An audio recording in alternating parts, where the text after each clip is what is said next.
नमस्कार विद्यार्थी मित्रांनो, वेलकम टू माय चॅनल।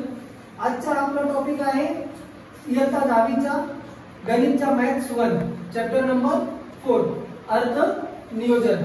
एकदम सोपा सिंपल चॅप्टर आहे। या चॅप्टर मधून आपल्याला 8 मार्काचा बोर्डाच्या पेपरमध्ये भेटणार आहे।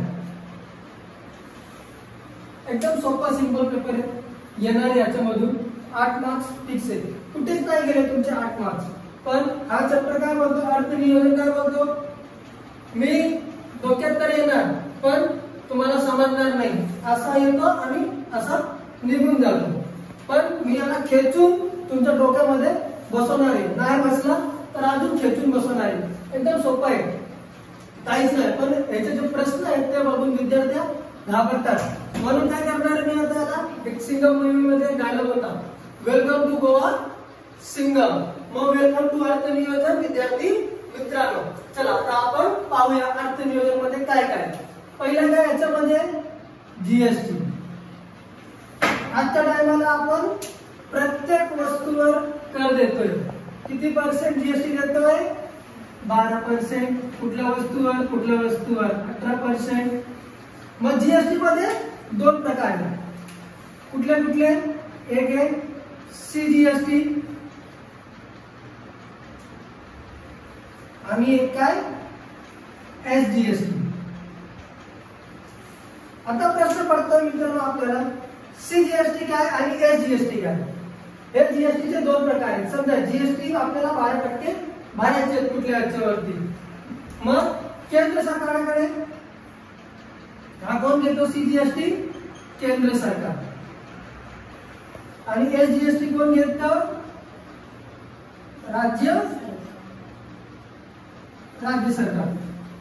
समजा जीएसटी किती आहे? 12%। आणि मग याच्यावरती सीजीएसटी केंद्र सरकार किती घेईल? 6%। आणि राज्य सरकार 6%। इथपर्यंत समजलं? याच्यामध्ये काही डाऊट नाही आला पाहिजे, सोपं आहे। आपला 4.1 चा पहिला प्रश्न याच्यावरतीच आहे।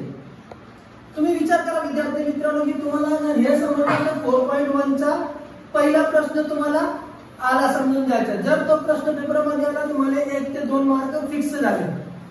1 मार्क मध्ये विचारू शकतात। समजा जीएसटी 18%, मग केंद्र सरकारला किती टक्के जीएसटी का सीजीएसटी भेटणार आहे? मग सीजीएसटी आपल्याला माहिती आहे की जीएसटीचा अर्थ काय असतं? सीजीएसटी। आणि जीएसटीचा अर्थ काय असते? 2 पार्टमध्ये एक असतं एसजीएसटी। मग सीजीएसटी किती? 6% आणि एसजीएसटी किती? 6%। एकदम सोपा सिंपल आहे विद्यार्थी मित्रांनो, याच्यामध्ये काही डाऊट नाही आलं पाहिजे तुम्हाला। मग या हिशोबाने आपण आता प्रॅक्टिस सेट नंबर 4.1, 4.2, 4.3, 4.4 बघू। एकदम सोपा सिंपल आहे। फक्त प्रश्न बघून विद्यार्थी मित्रांनो तुम्ही घाबरू नका, एकदम सोपा आहे, काहीच नाही या चॅप्टर मध्ये। 8 मार्क तुम्हाला फुकटचे भेटणार। हे तुम्हाला आता मी पुढच्या लेक्चर मध्ये सांगणार आहे की 4.1 मध्ये आपली किती सोपं आहे, तुम्हाला सुद्धा समजेल। तर आता आपण दुसऱ्या लेक्चर मध्ये 4.1 बघूया।